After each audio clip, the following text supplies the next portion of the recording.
ఇందాక పవన్ కళ్యాణ్ గారి స్టేట్మెంట్ చూశానండి. ఆయన కాకినాడ జిల్లా పిఠాపురం నుంచి పోటీ చేస్తానని ఆయన ప్రకటించడం జరిగింది. చాలా ఆనందం అనిపించింది మాకు. ఎందుకంటే మొట్టమొదటిసారి ఒక పార్టీ అధ్యక్షుడు, అది కూడా పవర్ స్టార్ పవన్ కళ్యాణ్ గారు, అంటే చాలా ఇమేజ్ ఉన్న ఒక నాయకుడు కాకినాడ జిల్లా నుంచి పోటీ చేస్తున్నాడు అన్నప్పుడు చాలా ఆనందం అనిపించింది మా అందరికీ. పిఠాపురంలో 100కి 150% తక్కువలో తక్కువ 60-70 వేల మెజార్టీతో పవన్ కళ్యాణ్ గారికి గెలవబోతున్నారు. ఆయన ఇక్కడి నుంచి ప్రాతినిధ్యం వహించబోతున్నారు. ఆయన గెలిపించుకోవడం అంటే ఒక రకంగా ఈ జిల్లాకే గొప్ప అండి. ఎందుకంటే మా పార్టీ జాతీయ అధ్యక్షులు నారా చంద్రబాబు నాయుడు గారు కుప్పం నుంచి పోటీ చేస్తారు. మా పార్టీ జాతీయ ప్రధాన కార్యదర్శి నారా లోకేష్ గారు మంగళగిరి నుంచి పోటీ చేస్తారు. ఇక్కడ తూర్పుగోదావరి జిల్లా, పశ్చిమ గోదావరి జిల్లా చాలా పెద్దవి. ముఖ్యంగా తూర్పుగోదావరి జిల్లా, ఎందుకంటే గతంలో ఆయన పశ్చిమ గోదావరి జిల్లా నుంచి పోటీ చేసిన తూర్పుగోదావరి జిల్లాలో, అంటే ఈ రాష్ట్రంలో అన్ని జిల్లాల కన్నా కూడా తూర్పుగోదావరి జిల్లాలో పవన్ కళ్యాణ్ గారి ఆ కల్ట్ ఫ్యాన్ బేస్ ఎక్కువ ఉంటుంది అనుకుంటాను నేనైతే. ముఖ్యంగా పిఠాపురంలో ఆయనకి ఎదురులేదు. పవన్ కళ్యాణ్ గారి నామినేషన్ వేయటమే, మిగతా అన్నీ కూడా ఓటర్లు చక్కబెడేస్తారు.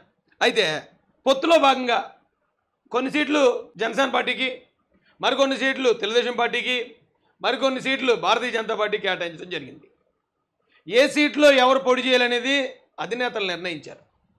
నిర్ణయించిన తర్వాత ఒకవేళ మామూలుగా ఆర్డినరీ ఇప్పుడు నాలాంటి వాడు ఉన్నాడండి, పీకన్నవరంకి వెళ్తే అక్కడ ఉన్నవాళ్ళు వాళ్ళు వ్యతిరేకించారు, వీళ్ళు వ్యతిరేకించారంటే ఎంతో కొంత అర్థం చేసుకోవచ్చు.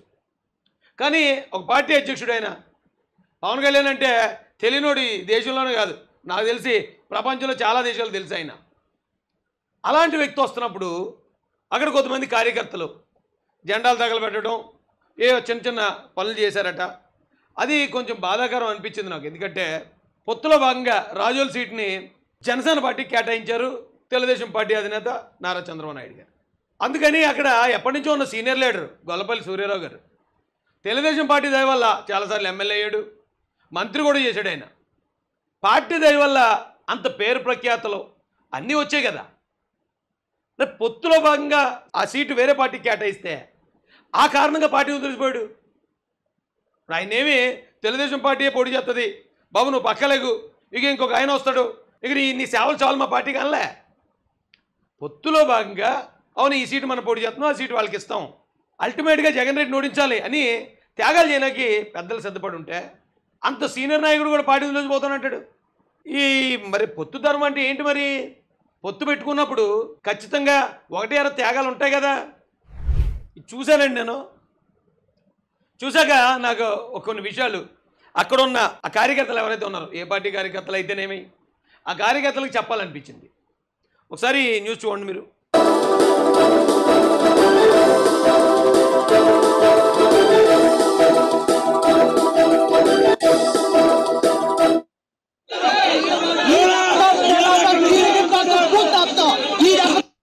అక్కడ ఆ జెండాలు కానీ అక్కడ ఉన్న పాంప్లెట్లు కానీ అలా తగలబెడతా ఉంటే కొంచెం బాధ అనిపించిందండి నాకైతే.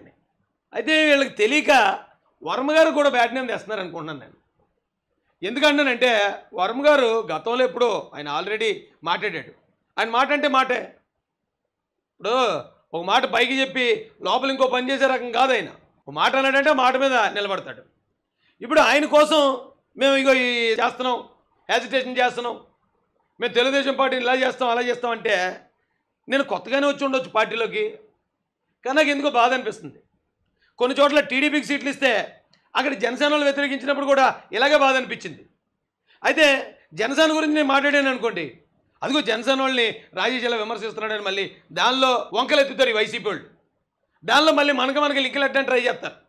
అందుకని నా పార్టీ కార్యకర్తలకే నేను చెప్పుకుంటున్నాను, ఇది కరెక్ట్ కాదు. ఎందుకు కరెక్ట్ కాదు అన్నానంటే రండి చెప్తాను. ఒకసారి వర్మ గారు ఏం మాట్లాడారో గతంలో ఒక వీడియో చూపిస్తాను మీకు. ఎస్విఎస్ వర్మ, పవన్ కళ్యాణ్ ఆయన పోటీ చేస్తే కనుక నేను స్వచ్ఛందంగా తప్పుకుంటాను అనే మాట మీ అభిమానుల నుంచి వస్తుంది. మరి ఇదెందుకు ఆ సూత్రం ఆయనకి ఒక రాష్ట్ర అధ్యక్షుడు అయినప్పుడు రాష్ట్రం అంతా ఎక్కడైనా పోటీ చేయొచ్చు.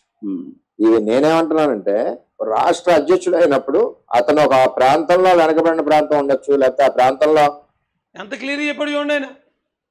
ఆయన పార్టీకి రాష్ట్ర అధ్యక్షుడు, ఆయన ఎక్కడైనా పోటీ చేసే అవకాశం, ఎక్కడైనా పోటీ చేసే హక్కు ఆయనకు ఉంది అని ఆయనే చెప్తూ ఉంటే ఆయన అనుచరులు అని లేకపోతే ఆయన కార్యకర్తలు అని చెప్పి ఇలా ప్రవర్తించడం మంచిది కాదేమో అని మీ అన్నగా తమ్ముడిగా మీకు ఒక సలహా ఇస్తున్నాను అనుకోండి, అది కరెక్ట్ కాదేమో అనుకుంటున్నాను నేను. మనం నిలబడడం వల్ల పార్టీ బలపడదని ఆలోచన ఉండొచ్చు. రాష్ట్ర అధ్యక్షుడికి ఎక్కడన్నా నిలబెట్టచ్చు.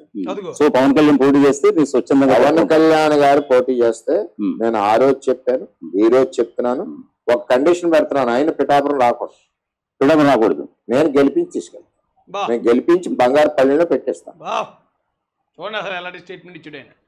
ఆయన అంటూ పోటీ చేస్తే ఆయన పిఠాపురం రావాల్సిన అవసరం కూడా లేకుండా గెలిపించి బంగారుపల్లిలో పెట్టి తీసుకెళ్లే బాధ్యత నాదని చెప్పాడు ఆయన. మరి అలాంటి వ్యక్తి తరపున అబ్బాయి టికెట్ మాకే కావాలి, పవన్ కళ్యాణ్ గారికి ఇవ్వకూడదని అలా ధర్నాలు చేస్తాం, మరి ఆయనకి చెడ్డ పేరు కదండి. అది భావ్యమా అని అడుగుతున్నాను నేను. ఎందుకంటే ఆయనకి చెడ్డ పేరు తీసుకొచ్చే పనులు మనం చేయటం, అది ఒక పార్టీ అధినాయకుడు వచ్చి ఇక్కడ మన జిల్లాలో ఫస్ట్ టైం పోటీ చేస్తున్నప్పుడు వీలైతే ఆనందపడాలి.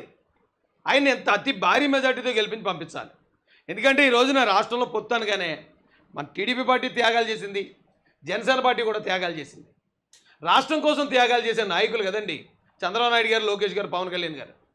అలాంటి వ్యక్తులు మన ప్రాంతాల్లో పోటీ చేయటం అంటే, లోకేష్ గారు మంగళగిరిలో పోటీ చేయడం అంటే మంగళగిరి చేసుకున్న అదృష్టం అది. చంద్రబాబు నాయుడు గారు కుప్పం నుంచి పోటీ చేయడం అంటే కుప్పం చేసుకున్న అదృష్టం. అలాగే పవన్ కళ్యాణ్ గారు ఇప్పుడు పిఠాపురం నుంచి పోటీ చేయడం అంటే పిఠాపురం చేసుకున్న అదృష్టమే. ఎందుకంటే ఓ పార్టీ అధ్యక్షుడు అక్కడ ఎమ్మెల్యేగా ఉన్నారంటే ఆ ప్రాంతాలు ఎంత అభివృద్ధి ఎంతో తెలుసా. ఆ ప్రాంతాలకు రావాల్సిన నిధులు కానీ, ఆ ప్రాంతాల్లో జరగాల్సిన పనులు కానీ, అభివృద్ధి కానీ పరుగులు పెడతారు. అన్ని అవకాశాలు ఉన్నప్పుడు మనం వ్యతిరేకించటం ఓకే. ఒకవేళ వర్మ గారు వ్యతిరేకించారనుకోండి, ఎంతో కొంత అర్థం చేసుకోవచ్చు. ఆయన చాలా క్లియర్గా చెప్పాడు. వాళ్ళు రాజులలో ఓ మాట అన్నారంటే ఆ మాట మీద నిలబడతారు. అంతే తప్ప ఏదో ఇంటర్వ్యూ అవుతుందని ఓ మాట మాట్లాడి, ఇంటర్వ్యూ లేనప్పుడు ఇంకో మాట మాట్లాడే ఆ రకాలైతే కాదాళ్ళు.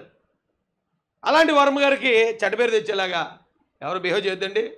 ఖచ్చితంగా మేము ఉన్నాం, అందరూ ఉన్నారు, తెలుగుదేశం కార్యకర్తలు, జనసేన కార్యకర్తలు, ప్రజలు, పిఠాపురం నియోజకవర్గ ప్రజలు అత్యధిక మెజార్టీతో ఈరోజు పవన్ కళ్యాణ్ గారిని ఎమ్మెల్యేగా గెలిపించి ఆయన్ని అసెంబ్లీకి పంపించబోతున్నారు. ఇది పక్కా. దయచేసి ఇలాంటి చిన్న చిన్నవి ఏమన్నా ఇబ్బందులు ఉన్నా, భేదాభిప్రాయాలు ఉన్నా, ఏమన్నా ఉంటే డైరెక్ట్గా మనం పార్టీ పెద్దలతో మాట్లాడడం, ఏదైనా చేయటం, ఏం చేసినాం కాదే ఆగదు. ఎందుకంటే ఒకసారి బాస్ నిర్ణయం తీసుకున్నాడు అనుకోండి, చంద్రబాబు నాయుడు గారు కానీ, లోకేష్ గారు కానీ, పవన్ కళ్యాణ్ గారు కానీ, ఇక అది వెనక్కి వెళ్ళడం అనేది దాదాపు అసాధ్యం.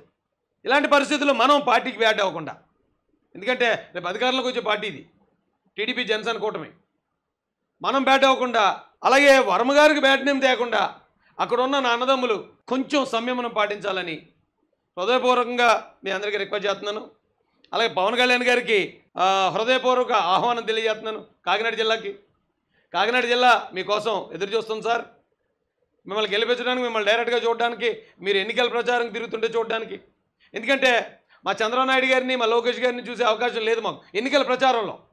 వాళ్ళు ఎలాగా శంకర్రావు అని లేకపోతే వేరు వేరు కార్యక్రమాల్లో ఎలాగ వస్తున్నారు మా అందరి మధ్యకి, అలాగే మీరు ఇక్కడ మా పక్కనే ఉండటం, మా పక్క నియోజకవర్గం మాకు ఎంతో ఆనందంగా ఉంది. ఒక తెలుగుదేశం కార్యకర్తగా, ఒక మహాసేన నాయకుడిగా మీ గెలుపులో ఖచ్చితంగా మా ముద్ర, మా కష్టం కూడా ఉండి ఆ గెలుపులో మేము కూడా భాగస్వాములయ్యామనే ఆత్మ సంతృప్తి మా అందరూ పొందే విధంగా మేము ప్రవర్తిస్తామని మిమ్మల్ని హృదయపూర్వకంగా ఆహ్వానిస్తున్నాం సార్ కాకినాడ జిల్లాకి.